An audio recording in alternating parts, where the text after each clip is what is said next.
Ya sekarang mah tinggal di ini aja direkam ya.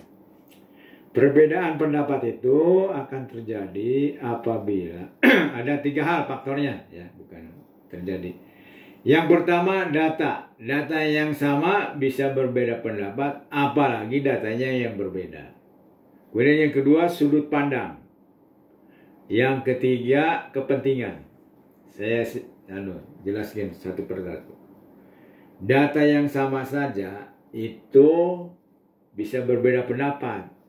Ya, misalnya kita melihat lampu merah tuh, ya, datanya sama kuning, tapi ada orang yang berhenti karena kuning itu hati-hati, sebentar lagi merah.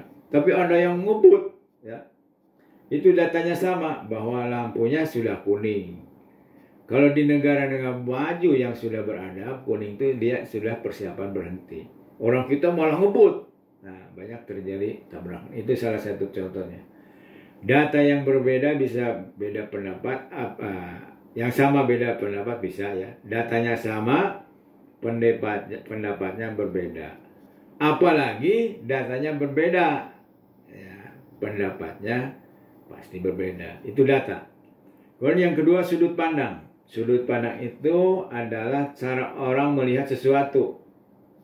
Ya, misalnya di depannya itu ada anjing menggonggong.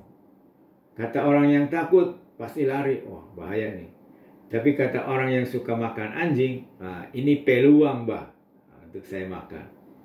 Karena konon kabarnya lidah anjing itu orang bisa bertahan kalau dimakan, ya. Bisa bertahan dengan kuat, bekerja 24 jam. Itu lidah anjing. Kalau dalam pandangan Islam, selama yang halal masih ada, yang halal saja.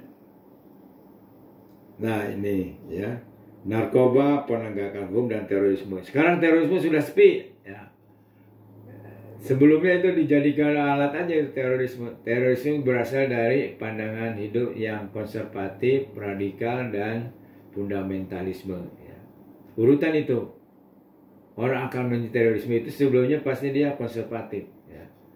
Fundamentalisme itu segala sesuatu dianggap fundamental, mendasar. Radikalisme, ya, radikal itu akar. Ya. Nah itu. Nah sekarang sudah, saya kira pemerintah sudah reda ya. Oke, sampai di sini. Ada yang sampaikan?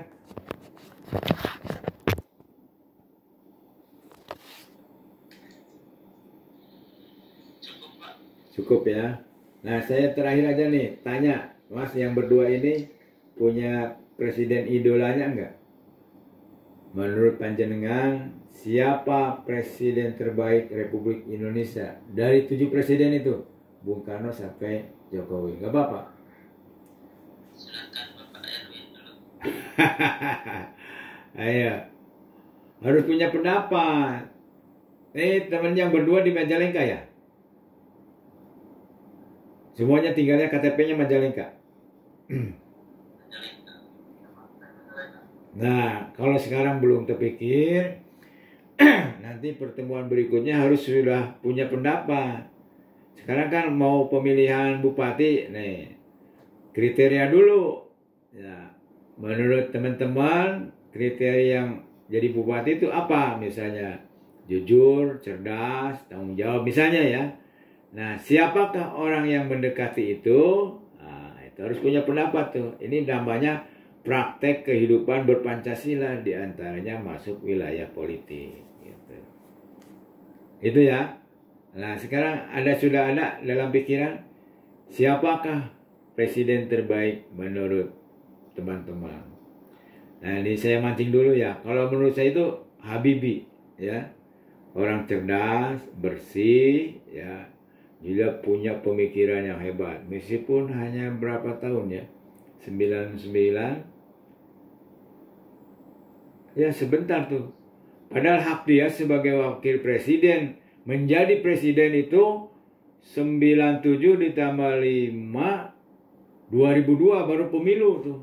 Nah, tapi karena dia pengen legalitasnya mantap ya, maka pemilunya dipercepat. Itu menurut saya Meskipun saya kagum terhadap Habibie, itu kebodohan Habibie. Cuma karena desakan dari masyarakat menganggap bahwa Habibie juga itu podo boy karo Soeharto kanan kok. Ya, sama saja. Ini bahasanya sudah ya. Jadi sebagian dari orang pergerakan politisi itu menganggap bahwa Habibie itu adalah anak emasnya Soeharto. Oleh karena itu perilakunya dianggap podo boy karo Soeharto. Maka didesak untuk mengadakan pemilu dipercepat ya 99, harusnya 2022 tuh. 2002 ya, 2002 bukan 22. Nah, kesalahan yang dianggap fatal oleh masyarakat politik atau politisi Habibie itu membebaskan Timur Timur ya.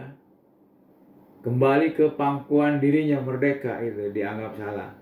Jadi dulu itu Timur Timur dimasukin ke Indonesia itu dengan asumsi jangan sampai komunisme itu merajalela. Nah, memang jadi beban bagi bangsa Indonesia karena itu sumber daya alamnya ya, atau rakyatnya masih rendah pendidikan. Itu menjadi alat pukul lawan politik Habibie. Ya, akhirnya laporan pertanggungjawaban Habibie tidak diterima. Padahal nggak apa-apa menyaloni lagi ya. Waktu itu masih dipilih oleh MPR. Yang menangnya itu Gus Dur. Itu. Dia punya gagasan yang bagus. Cuma kata orang Korea Selatan, bahasa Indonesia itu nggak mau dipilih oleh orang hebat ya. Habibie. Bersih dari korupsi, bersih dari skandal seksual.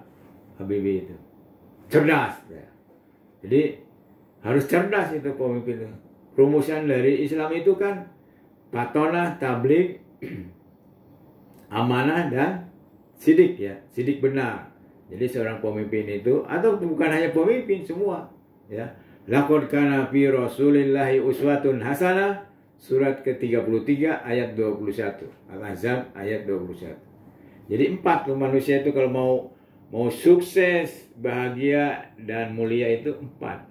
Sidik itu benar, patonah itu cerdas, amanah itu dapat dipercaya, dan tabligh itu mampu berkomunikasi dengan hebat dan bisa dipahami oleh lawan bicaranya. Wassalamualaikum warahmatullahi wabarakatuh. Ya. Hafiz unstoppable.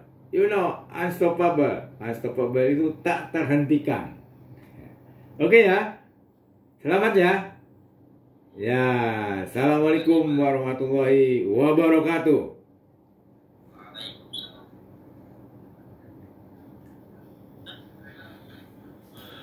Ini harus dimatikan, nanti ya berikutnya nggak bisa katanya.